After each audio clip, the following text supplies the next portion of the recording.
পেয়েছেন। মজার এই খাবার ভাতের সাথে, রুটির সাথে অথবা এমনি এমনি খাওয়া যায়।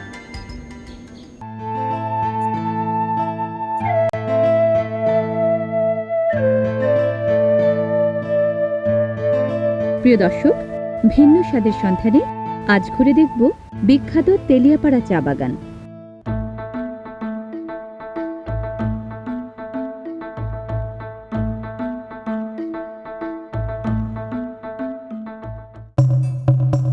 রীতি অনুযায়ী চা বাগানের ধারে কাছে চা শ্রমিকরা গড়ে ওদের নিখরচার বসত বাড়ি।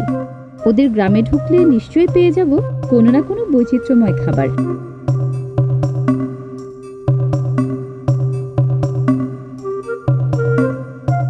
কচু শাক তো আমরা কম বেশি সবাই খাই, কিন্তু কচু শাকের কাঞ্জি খেয়েছেন কখনো?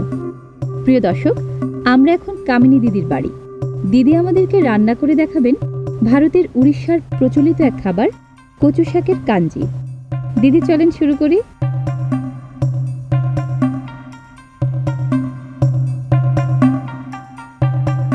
কচু পাতাগুলোকে প্রথমে কেটে নিতে হয় কুচি কুচি করে। চুলায় বসানো পাতিলে এবার কিছুটা পানির মাঝে ছেড়ে দিতে হবে কচু পাতার কুচি।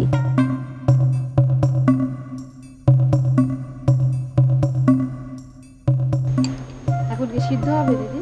হ্যাঁ। কতক্ষণ সিদ্ধ করবেন? 20 মিনিট। তারপর কি কি মশলা দিবেন? প্রথমে দেব লবণ, তারপরে দেব হলুদ, তারপরে মরিচ, তারপরে ডুলাবাকর। ডুলাবাকর? হ্যাঁ। এটা আবার কি? এটা আপনারা বলেন বাংলা ভাষাতে ধনিয়া, আচ্ছা আচ্ছা, আমরা উড়িষ্যা ভাষাতে বলি ডুলাবাকর। হাই মজার তো, মজার নাম। আগুনের আঁচে কচু পাতার কুচিগুলো গলে গেলে ডাল ঘুটুনি দিয়ে ঘুরতে হবে। দিদি লবণ কি দিছেন? না হা দিমু খালাও এখন দিতে হবে না। জাফা লবণ দিলাম। হ্যাঁ। আর কিছু এখন দিবেন? হ্যাঁ। সব মশলা এখন? হ্যাঁ হ্যাঁ।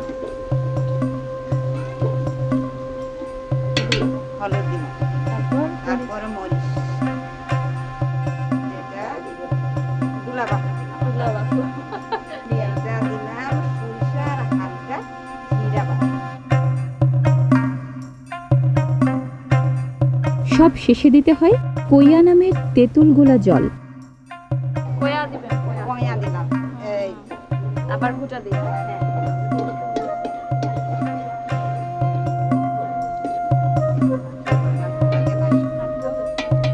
আমি ঘুটা দিলাম তো এজন্য এত সুন্দর ঢাকছে। এবার চুলা থেকে নামবে পাতিল, চড়বে কড়াই।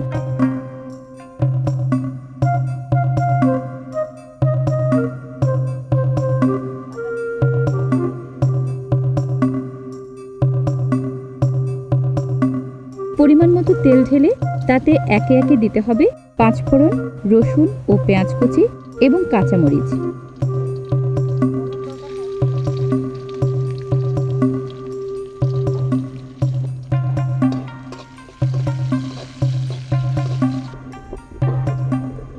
কষানো হয়ে গেলে ঢেলে দিতে হবে পাতিলের কাঞ্জি।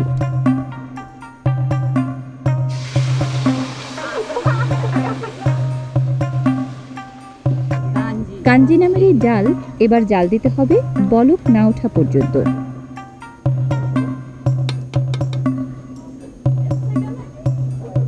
আপা, আমাদের কচু শাকের কাঞ্জিটা হয়ে গেছে। হ্যাঁ। এখন আবার খাওয়ার পালা। হ্যাঁ। তাড়াতাড়ি খেতে দেন।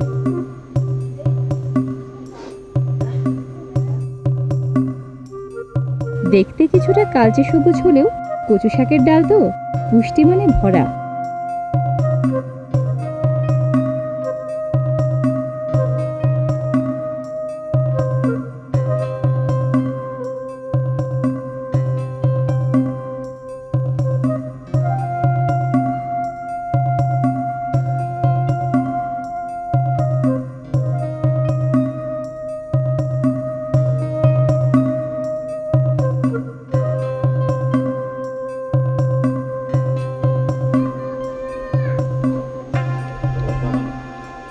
মজা। কচু শাকের কাঞ্জি মানে কচু শাকের ডাল আপনারা ইচ্ছা করলে বাড়িতে রান্না করতে পারেন। দিদি কেমন হয়েছে আমার রান্নাটা? আমি রান্না করেছি তো এই জন্য। আপনি মনে হয় মাঝে মধ্যে রান্না করেন? প্রিয় দর্শক, কচু শাকের কাঞ্জি রাঁধার উপাদানগুলো দেখে নিন। কচু পাতা, হলুদ গুঁড়া, মরিচ গুঁড়া, ধনিয়ার গুঁড়া, সরিষা ও জিরা বাটা, তেঁতুল, পাঁচফোড়ন, রসুন ও পেঁয়াজ কুচি, কাঁচামরিচ, লবণ আর তেল। দিদি আর কি রান্না করবেন? এখন মুনিগা শাক। মুনিগা শাক, এটা আবার কি? এটা বাংলা ভাষাতে বলে সজনা শাক, উড়িষ্যা ভাষাতে বলে মুনিগা শাক। মুনিগা শাক রাঁধতে সাজনা পাতা, লবণ, তেল, কাঁচামরিচ, রসুন ও পেঁয়াজ কুচি আর পাঁচফোড়ন লাগে। সাজনার ডাল থেকে শুধু পাতাগুলো প্রথমে আলাদা করতে হয়। সাজনা দিয়ে রাঁধা ডাল তো পেলেই খাই, কিন্তু সাজনা পাতা এবারই প্রথম। পাতা বাছাই হয়ে গেলে কাটতে হয় কুচি কুচি করে।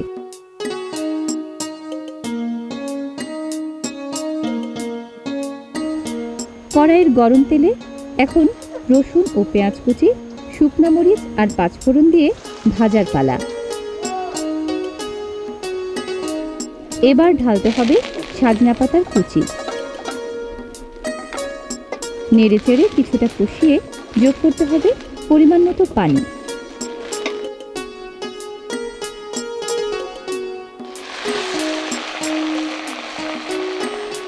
আন্দাজ মতো লবণ দিয়ে খানিকক্ষণ নাড়ানাড়ি।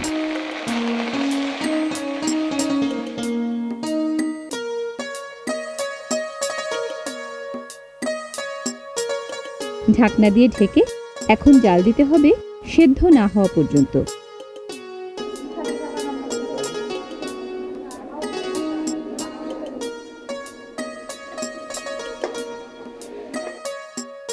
দিদি, এই যে সজনা শাকের ভাজিটা হয়ে গেছে, আমি কি এখন খেতে দেবো? অবশ্যই খেতে দিবেন।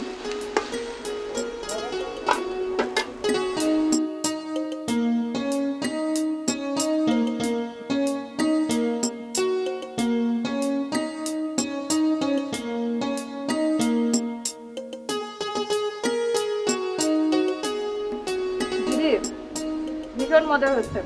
আমি কিন্তু জীবনে প্রথম খেলাম। না, আমাদের বাগানে এসবে মুনিগা শাক রান্নার উপাদানগুলো দেখে নিন আরেকবার।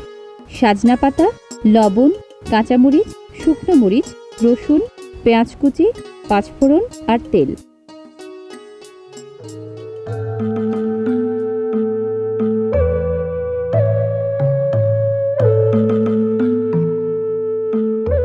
তেলিয়াপাড়ার চা শ্রমিকদের এই গ্রামে মেয়েরা যেমন ঐতিহ্যবাহী নানান রান্না জানে, ছেলেরাও তেমনি নানান বাড়তি কাজে পারদর্শী।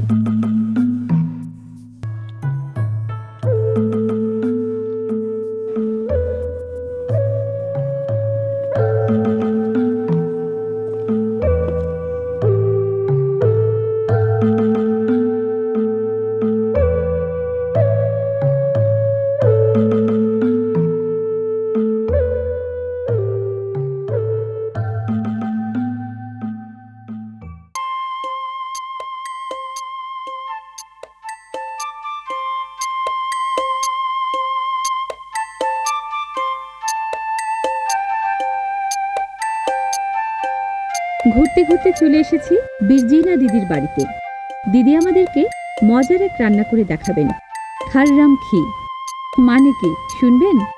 আমি বলবো না, মনোযোগ দিয়ে দেখে নিন আর শিখে নিন। দিদি চলেন শুরু করি।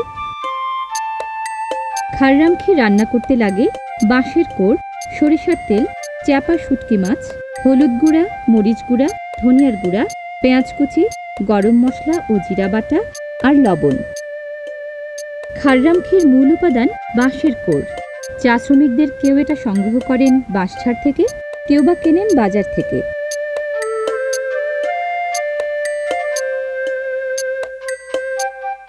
বাঁশের কোড়ের পরতে পরতে বাকল, একটা পরত খুললেই বেরিয়ে পড়ে আরেক পরত। ভালো করে ধুয়ে এবার কাটার পালা।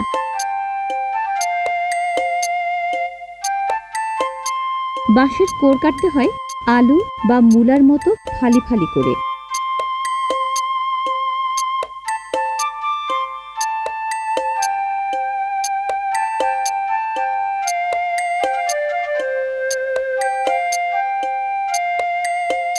কড়াইয়ের গরম সরিষার তেলে প্রথমে ভাজতে হয় পেঁয়াজ কুচি। পেঁয়াজ কুচির সাথে ভাজতে হয় চ্যাপা শুটকি মাছটাও। এবার সংযোগ বাঁশের কোড়ের ফালিগুলোর।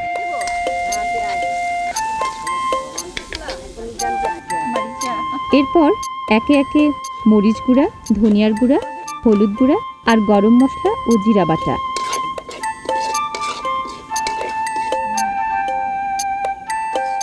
পুরো মিশ্রণটা নেড়েচেড়ে কষাতে হবে ভালো মতো। এক পর্যায়ে লবণ আর পরিমাণ মতো পানি মিশিয়ে ঢাকতে হবে ঢাকনায়।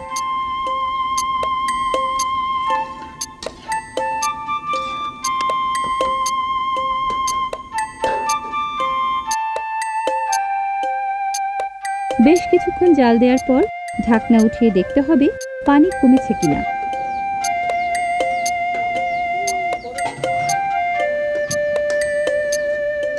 আরও খানিকটা জাল লাগবে মিশ্রণটা মাখো মাখো হওয়ার জন্য।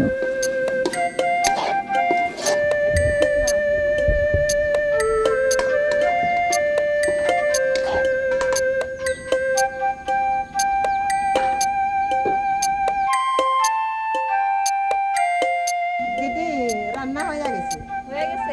আচ্ছা, এখন আমাকে খেতে দেন।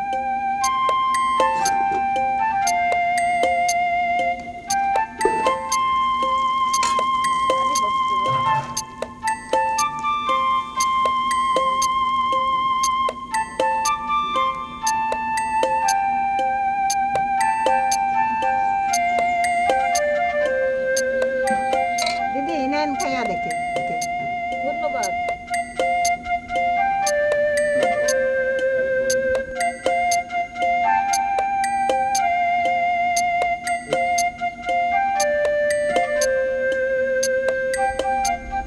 প্রিয় দর্শক, এই সেই খাররামখি, ভীষণ মজা। রান্নাটা নিশ্চয়ই শিখে নিয়েছেন। মজার এই খাবার ভাতের সাথে, রুটির সাথে অথবা এমনি এমনিও খাওয়া যায়। দিদি আসলে অনেক মজা হয়েছে। অনেক মজা হয়েছে দিদি।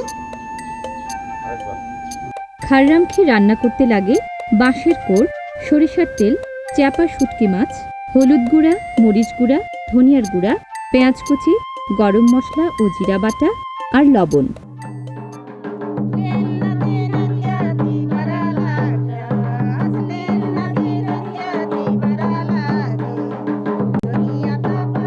কর্মিষ্ঠ চা শ্রমিকরা অন্তরের অনুভব প্রকাশেও দারুণ ঐতিহ্যপ্রেমী।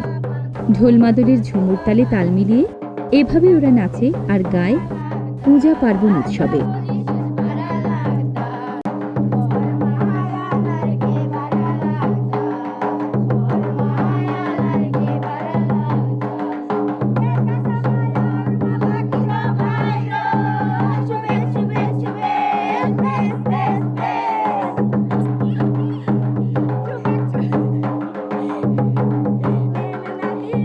একদিকে চা বাগানের বাহারি রূপশোভা, অন্যদিকে বাগান নির্ভর বাসিন্দাদের জীবন জীবিকার বিচিত্র কর্মধারা। রং, রূপ, স্বাদ, গন্ধের ভিন্নতা নিয়ে আসলেই দারুণ এই চা বাগান সংস্কৃতি। প্রিয় দর্শক, ইতি জানছি আজকের মতো। আবারও দেখা হবে অন্য কোনো জনপদে। সে নাগাদ ভালো থাকুন সবাই।